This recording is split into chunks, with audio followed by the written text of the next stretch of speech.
এবার বান্দা বলে, আল্লাহ আমি তোমাকে রাজি করতে চাই, শয়তান আমাকে দেয় না।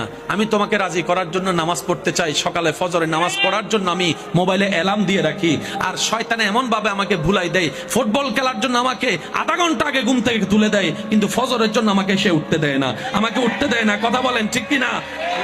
আমি তোমাকে খুশি রাখার জন্য হালাল ইনকাম করতে যাই, কিন্তু সেই শয়তান আমার বউয়ের মাথায় ভর করে বিভিন্ন কথা শোনায়, আমাকে এই জিনিস সেদিক বুঝায় আমাকে সে 2 নম্বরই কাজ করতে দেয়, আমার বন্ধুর কথা শুনে আমাকে সে নেশার মধ্যে ঢুকাই দেয়। আল্লাহ আমি তোমাকে খুশি রাখতে চাই, কিন্তু শয়তান আমাকে দিচ্ছে না। বিভিন্ন বন্ধু বান্ধব এসে আমাকে এমন এমন কান পরা দেয়, অনেকে সুদে লেগে গিয়েছে, অনেকে খারাপ কাজে লেগে গিয়েছে, অনেকে 2 নম্বরের কাজের মধ্যে লেগে গিয়েছে। কথা বলেন ঠিক কিনা?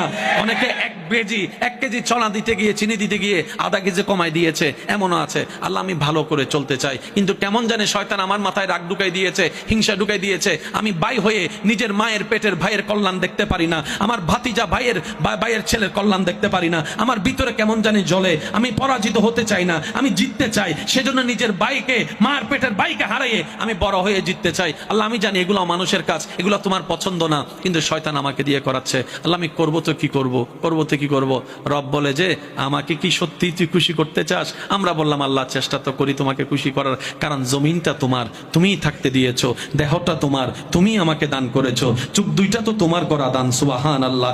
যে জবান দিয়ে কথা বলি সেটাও তোমার দান। আল্লাহ আমার সবকিছু তো তোমার দান, আমার প্রাণটাও তোমার দান, আমার রিজিকটাও তোমার দান, আমার স্ত্রীও তোমার দান, আমার সন্তানও তোমার দান, আমার স্বামীও তোমার দান, আমার শ্বশুর শাশুড়ি তোমার দান, আমার মা বাবা তোমার দান, আমার সমস্ত কিছু তো আল্লাহ তোমার দান, নিঃশ্বাসটা তোমার দান, ফলফলা দিয়ে তোমার দান। আল্লাহ তোমাকে খুশি করতে চাই, কারণ আমি জানি তুমি খুশি হলে সৃষ্টি জগৎ আমার হয়ে যাবে, তুমি একবার খুশি হলে জান্নাত আমার হয়ে যাবে। সুবহানাল্লাহ, সুবহানাল্লাহ, সুবহানাল্লাহ। বান্দা বলে আল্লাহ আমি তোমাকে খুশি রাখতে চাই। রব বলে যে তাহলে একটা কাজ কর, নবীর মহাব্বতটা অন্তরে নিয়ে শয়তান যা পছন্দ করে সে কাজগুলোকে উল্টা করা শুরু কর, উল্টা করা শুরু কর। শয়তান যেটা করতে বলবে সেটা থেকে দূরে থাকবি, শয়তান যেটা না করবে সেটাকে তুই আরো বেশি করে করবি, এইভাবে চেষ্টা কর।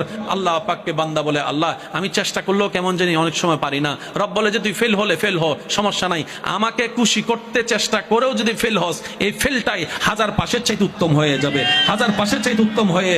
বান্দারে তুই তোর জায়গায় চেষ্টা কর, না পারলে আমাকে একবার ডাক দিবি। একটু সুবহানাল্লাহ জোরে বলি। বান্দা তোর চেষ্টা তুই কর শয়তানকে হারানোর, না পারলে আমাকে একবার ডাক দিবি। আল্লাহ কিভাবে ডাক দিব তোমাকে?